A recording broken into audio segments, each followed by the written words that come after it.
മഞ്ജുവാര്യരും ഞാനും ഈ കേസിൽ ഏറ്റവും കൂടുതൽ ആക്രമിക്കപ്പെടുന്ന ആൾക്കാരാണ്. സത്യത്തിൽ അതൊരു അഭിമാനമാണ്. എന്താണെന്നറിയാമോ? ഞങ്ങൾ ശരിയായിരുന്നുള്ളതുകൊണ്ട്. എപ്പോഴെങ്കിലും മഞ്ജുവിനോട് ഈ വിഷയം സംസാരിച്ചിട്ടുണ്ടോ? ഇല്ല. ഞാൻ ആരെയും ഇത്തരത്തിൽ അതിജീവിതയുമായി സംസാരിച്ചിട്ടുണ്ടോ? എപ്പോഴും സംസാരിക്കും.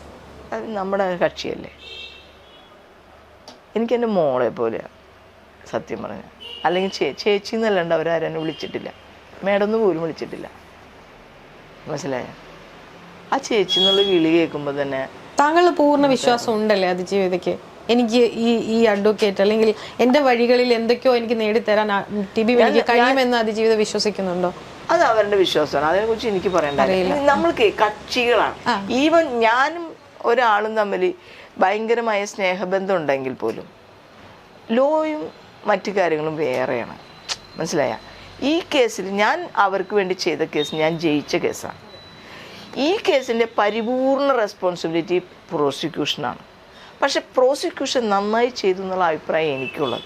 തിരിച്ചൊരു അഭിപ്രായം അവർക്കുണ്ടോ എന്ന് ഞാൻ പരിശോധിച്ചിട്ടില്ല, ചോദിച്ചിട്ടില്ല. മനസ്സിലായ? ചോദിക്കാൻ പാടില്ല എന്ന് ഞാൻ വിശ്വസിക്കണം. കാരണം ഞാൻ വിശ്വസിക്കുന്ന പ്രോസിക്യൂട്ടർ, ഞാൻ വിശ്വസിക്കുന്ന ഇൻവെസ്റ്റിഗേറ്റിംഗ് ഓഫീസർ, അവർക്കെതിരായിട്ട് പറയാൻ ഞാൻ ആളല്ല, ചെയ്യുമില്ല. എൻ്റെ തല കണ്ടിച്ചിട്ടാലും ഞാൻ ചെയ്യില്ല.